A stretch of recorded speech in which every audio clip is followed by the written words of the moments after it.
Did you know that for this movie, according to Charlize Theron and KiKi Layne, most of the stunts were performed by the actors, not stunt doubles? So The Old Guard is a pretty good action flick, an enjoyable movie for me. I'm a huge fan of Charlize Theron. I've had a crush on her for a lot of years, and I just always love watching her in action. It's also cool that this movie is based off of a graphic comics. So I actually might start reading those comics because these characters and this story is actually quite interesting to me, and I would love to learn more about them. And there are three things that I liked about this movie. So the first thing I liked about this movie was the story and the characters.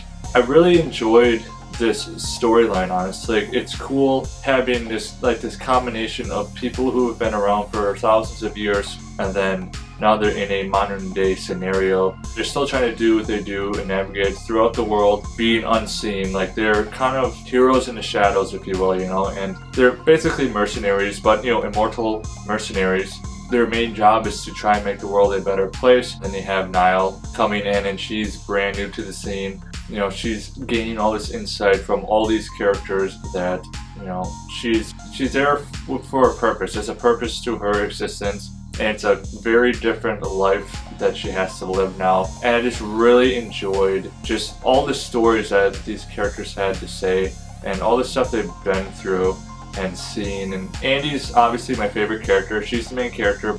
She's the oldest. I've read she's about 6,000 years old, which is incredible. It's so cool to have a character like her. It's just like all the amazing things she's seen, the people she's met, that also just really what makes her character quite intriguing.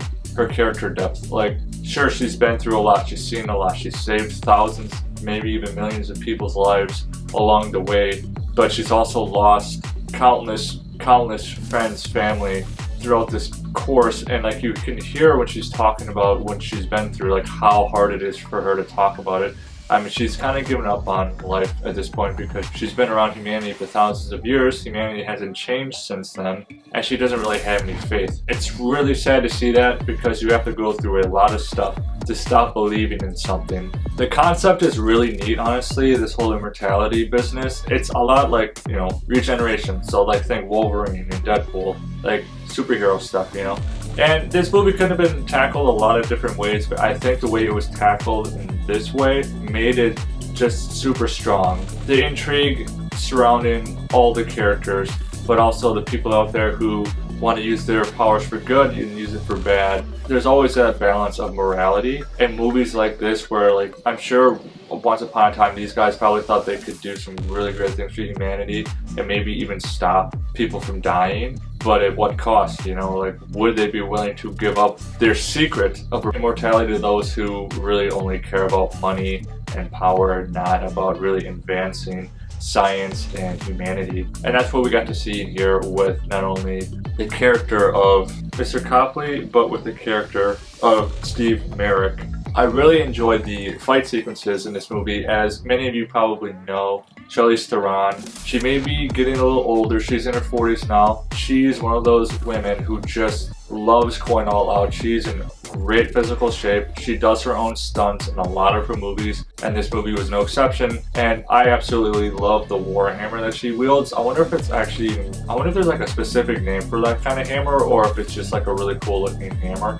But it's like a combination of old and new. Like, these guys have been around for thousands of years. They've learned basically every single way to kill a person, every single way to fight somebody, using weapons, not using weapons. So you have them, at one point they're using these swords from thousands of years ago, and then a second later they're using a shotgun from today. Like, they're so well versed in weaponry, but also so well versed in combat. They can't lose against anybody. Like, they could be against the most experienced army military force on the planet, and they could shred them because of all the things that they learned through all the battles they've seen, all the things they've been taught.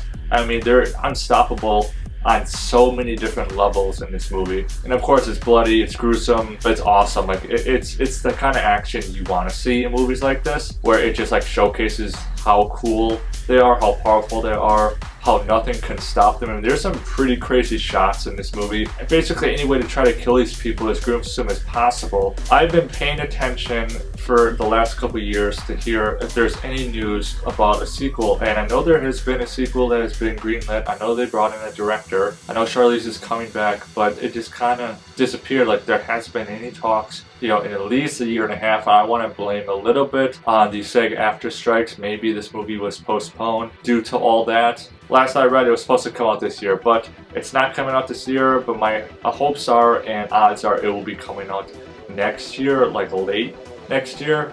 I don't have like a lot of theories, a lot of hopes for this movie right now, but I would say a big one I want to know about is the character Queen, who they talked about in this movie, who was put in an Iron Maiden and drowned. You know, her death, like when I talk about her death, just imagine this. Like, you can't die, right? But you can be killed in any way possible. And the idea of you being at the bottom of an ocean, locked in an Iron Maiden for thousands of years, constantly drowning over and over and over and over again, and then being brought back to life only to die again, has to be the most just terrible way to go.